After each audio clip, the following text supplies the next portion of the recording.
সেই মন্দিরের মহাপ্রসাদ আমরা প্রতিটি ভক্তমন্ডলীর বাড়িতে প্রসাদ পৌঁছে দেওয়ার জন্য ইতিমধ্যে রওনা হয়ে গেছি। 2 নম্বর চিত্রে অনুরোধ, আপনারা নিজে নিজে বাড়ি গেটের সামনে এসে একটু দাঁড়ান।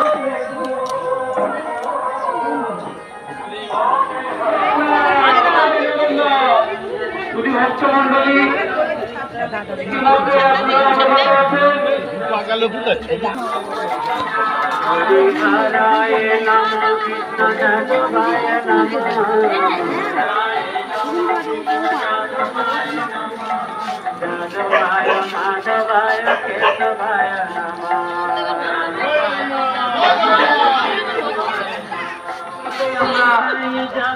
প্রত্যেকটি ভক্তমন্ডলীর বাড়িতে পৌঁছে দেওয়ার জন্য রওনা হয়েছি।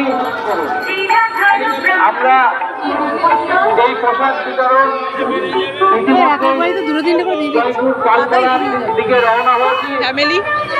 তাই গোটা অঞ্চলের সমস্ত ভক্তভূমি মানুষ প্রত্যেকের কাছে অনুরোধ, আপনারা